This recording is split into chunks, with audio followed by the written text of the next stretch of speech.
Merry meet guys, and welcome back to my channel. Today I wanted to catch up a little bit on the YouTube Pagan challenge. I've gotten really far behind. The last one I left off was question number 26, and we're on week 32. But I'm not going to do all the way up from 27 to 32. A couple of those topics I want to have their own. I want them to have their own videos, just because I can talk about them at length. I don't want them all to be in one video, and you sit here for an hour watching me ramble. So the questions I'm going to answer today are 27 through 29, so only 3 questions. I will post the questions down in the description box at the end of the video. Without further ado, let's go to 27. 27 is, do you use astrology? What do stars and planets mean to your practice? I don't really use astrology, at least not, sometimes I use the moon phases, and sometimes I use what, like, astrological sign the moon is in to draw in energy. But I've never, at least up until recently, before used the different astrological signs or planetary signs to enhance my spell work. I haven't done that, but I have recently. I'm going through a class called the Conjure Challenge. It's hosted by Carolina Dean, who has a book out already, who has a hoodoo book out, and it's fantastic. He decided to do a 52-week Conjure Challenge, and it's been fantastic. But he, in his class, he uses a lot where we go against or work with Mercury retrograde and figure out what aspects it's going to hit us this time around. And there are a couple other things he uses, or he does, that incorporates the planets that I think are kind of cool as well. And I know in a lot of standard and basic candle, not standard, but in candle magic, you can just draw and empower the candle with the sigil of the planet or the astrological sign or things like that to enhance your spell work. I've only really done that on occasion, and it's usually for like banishment, empowerment, and things like that. So, and with that, the banishment, I'd use Saturn, and empowerment of Mars. Like physical empowerment, not like spiritual empowerment. If it was more spiritual empowerment, I would use the moon or Neptune. I think Neptune's like clarity, Neptune and Mercury for clarity and stuff like that. So yeah, I don't really use that much astrology wise. I do a little bit, but not like, I'm not out there studying astrology. I'm just picking up bits and pieces of what I find, like when you see on Facebook the new moon is in on this date, this time, in whatever sign. I kind of use that sign and the astrological sign that it's in, and I use that to my favor in the magic that I do, if I do any working on the full moon. Sometimes I don't. The next one is chants and songs. There's a lot of different songs. I'm guessing that are part of my practice.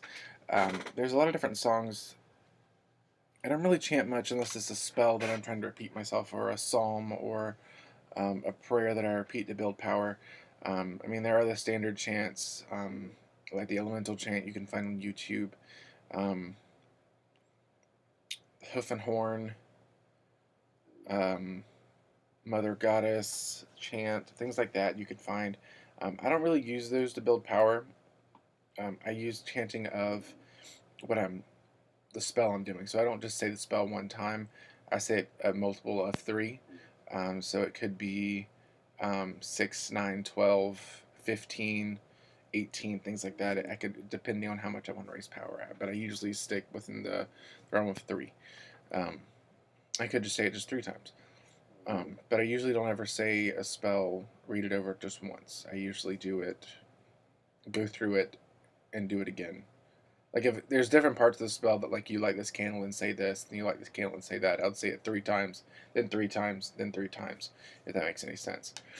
But some particular songs that kind of get me in the witchy mood, or I like to play, in the background. I just found this artist, and I know she has been around for a while, but her name is Delta Ray. I found her song "Chasing Twisters," which is an amazing song. I love that song. I don't know why, but it just makes me feel super witchy. Um, there's a couple other ones that I saw from her. I saw titles on Tumblr about people having witchy songs, and a lot of them are Delta Rays. And I haven't actually looked into it, so I'm gonna look into her stuff later today.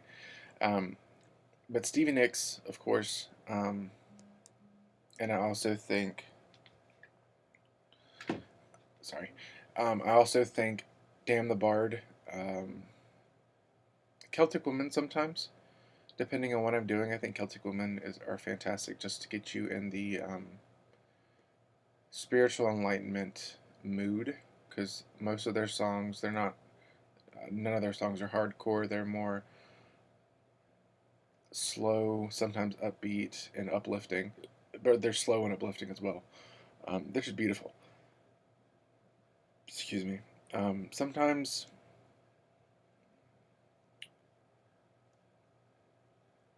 I would say regular. Sometimes even pop music or rock music of the day would get me. I have playing in the background just to add energy to what I'm doing. So it just all depends on what I'm doing.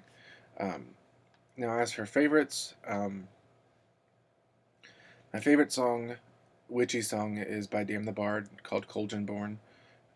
Just because it's about the goddess Caradwen. I think it's just really, I like that one a lot. And then there is Shularoon, which Leah does a version of that. Celtic Woman does a version of that. Damn the Bard, I think he does a version of that. I think so. He might not. That's an old Celtic or Gaelic song. Um, it's very beautiful. The slow or the upbeat rock version that Leah does. And Leah is, I don't know if you consider her pagan. I don't know if she did some Christian stuff, but a lot of her stuff now is about magic and mystery and stuff like that. So I think you could say she's pagan. But it's just Leah, Leah. That's the band's name. It's kind of almost like Evanescence, but a little less. If that makes any sense. Um, she has an amazing voice. She's awesome, awesome singer, and the band's amazing. So I would go check them out if you haven't heard of them. It's just Leah. Um, and 29, healing or therapeutic techniques. Um, well, I am a Reiki master, so I do use Reiki along with other healing modalities that I've been attuned to, like Shambhala, Blue Star Celestial Energy Healing, um, as well as Sekim and Angel Therapy. I believe that's the four other than Reiki that I have. But I didn't start out that way. I only got attuned to my master's in October of 2015, but I was still practicing psychic healing before that. So some of the techniques that I like to use when I don't want to employ Reiki, or the people don't want me to employ Reiki, there are some people that are out there that aren't a big fan of Reiki because they don't know it, and I can respect their decision. Um, so what I do is we first sit down and talk about what they need or what they want, if we're doing a session. Um, and I will visualize that reflected area depending on where it's at, where they tell me it's at. I'll do a scan, like a energetic scan with my hands going down, and that's something I learned through Reiki. To scan the body of any kind of aura damage or any particular area in the body that needs healing, and I would take note of where it's at. If it's aura damage, I usually visualize white light emitting from my hands, um, and I'm bringing the energy up through the earth. So I'm not really using my personal energy. That's one thing you don't really want to do. I mean, you can if you want to, but you'll tire yourself out. You don't really want to do that when you're doing a psychic healing or any kind of energetic healing, because you will tire yourself out really quickly, and it's kind of hard to use your own energy without replenishing it. So I like to visualize that I'm rooted into the ground, even though I'm moving, and the energy is coming up through the ground or coming down through my crown chakra, and I'm using that energy.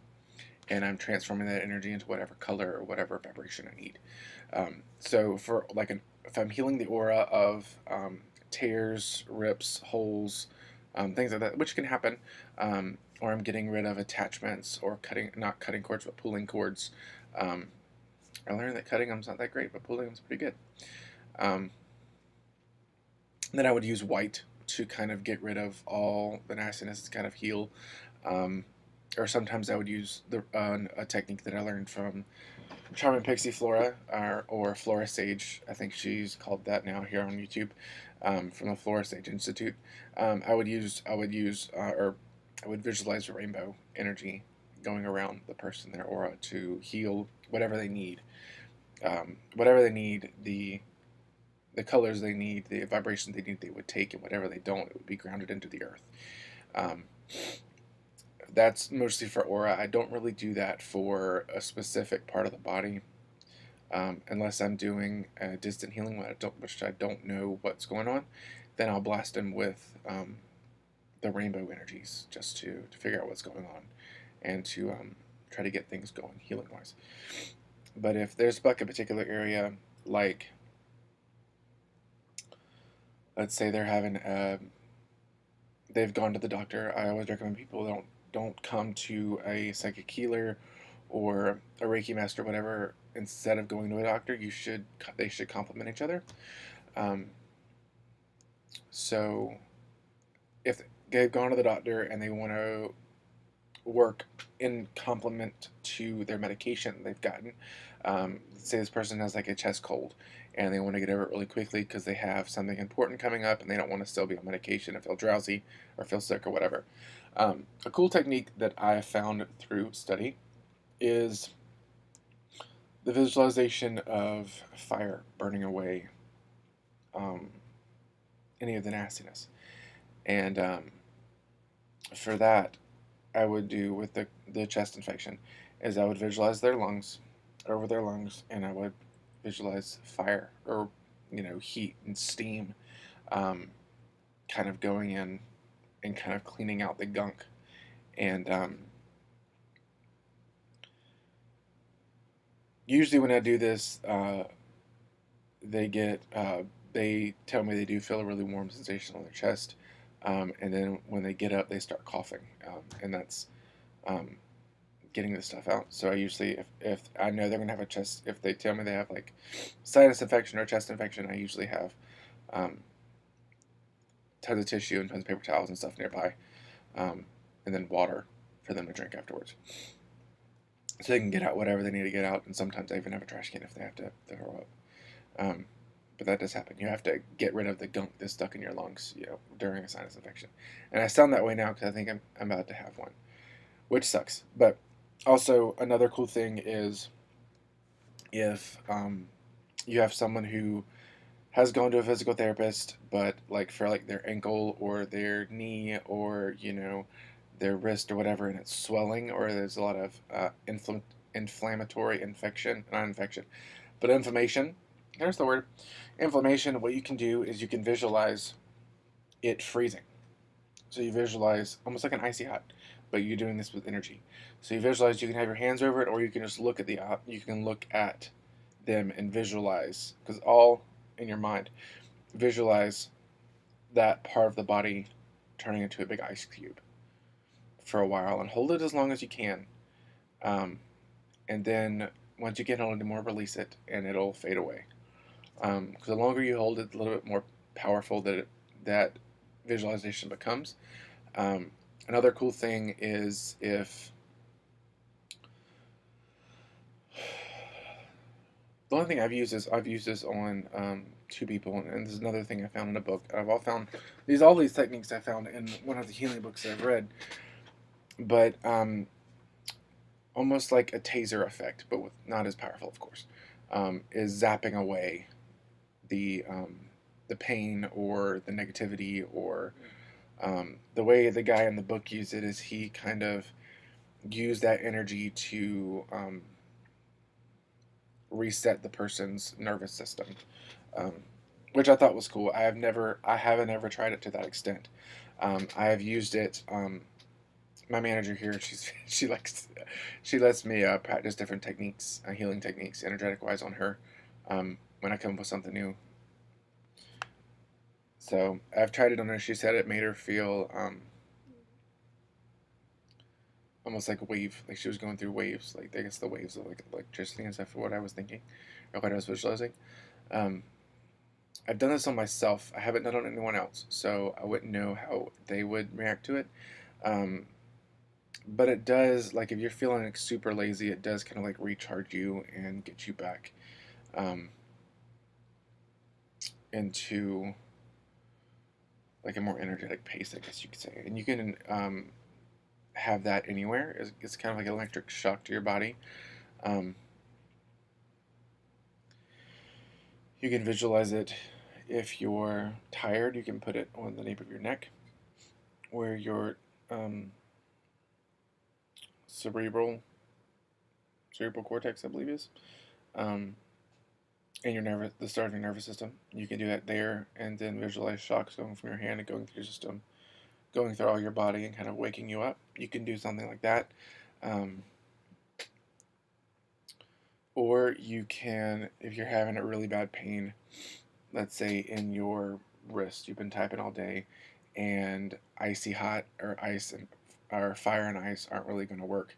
You can visualize kind of like lightning bolts kind of shooting out of your hand and just zapping away, almost like a TENS unit, something like that. You can do that if you want to. It's all this is your kind of like visualization and imagination are your biggest tools, especially when it comes to healing or any kind of psychic development or anything like that. So, um, with that, I'm going to end the video. I hope you guys enjoyed my points of view on the subject matter.